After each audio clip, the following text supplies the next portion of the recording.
যাত্রার জন্য দুটি খরচ, একটি সৌদি আরব অংশ, একটি বাংলাদেশ অংশ। সৌদি আরব অংশে কোভিডের পরপরেই যেই মোয়াল্লেম বা সৌদি রয়্যালটি আমাদের 1000 থেকে 1200 রিয়ালের মধ্যে সীমাবদ্ধ ছিল, সেটি 1,05,000 রিয়ালের ঊর্ধ্বে চলে গেছে সব দেশের জন্যই। এটা গ্লোবালি ডিসিশনটা ছিল।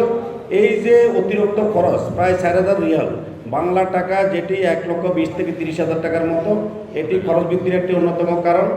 বিমান ভাড়া কোভিডের আগে 1,40,000 টাকার মধ্যে সীমাবদ্ধ ছিল, সেটি 1,02 লক্ষর কাছাকাছি, এবং এবছর সেটি কিছু কমিয়ে 1,67,820 টাকা।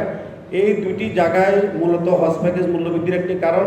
আরেকটি অন্যতম কারণ হচ্ছে, আপনি জানেন যে এখানে বৈদেশিক মুদ্রার একটি বিষয় জড়িত। আগে বৈদেশিক মুদ্রার যে মূল্য ছিল, এখন সেটি 35 থেকে 40 টাকা করে ডিফারেন্স।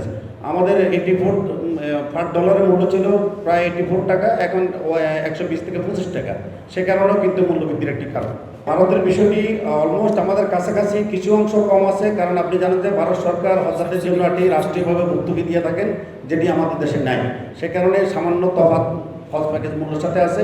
মূলত বিমান ভাড়াও তুলনামূলক আমাদের থেকে তাদের কম আছে।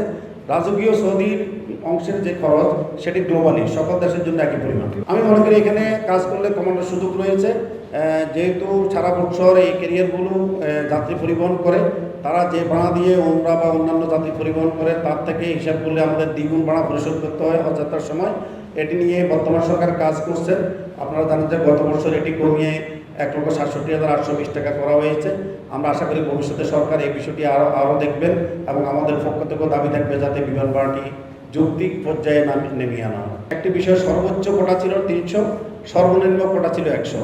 আপনারা জানেন যে এবছর আমরা কিন্তু সর্বনিম্ন 1000 কোটা নিয়ে হজ যাত্রা করতে হচ্ছে আমাদের। এটি আমাদের আইনের সাথে সাংঘর্ষিক এক।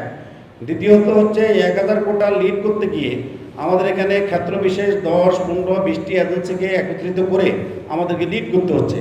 এখানে লিড এজেন্সি এবং সমন্বয় এজেন্সির কার্যক্রম, দায় দায়িত্ব, শাস্তি কোনো কিছুই কিন্তু আমাদের আইনে উল্লেখ নেই, যার কারণে এবার একটা অনেক বড় চ্যালেঞ্জ ছিল।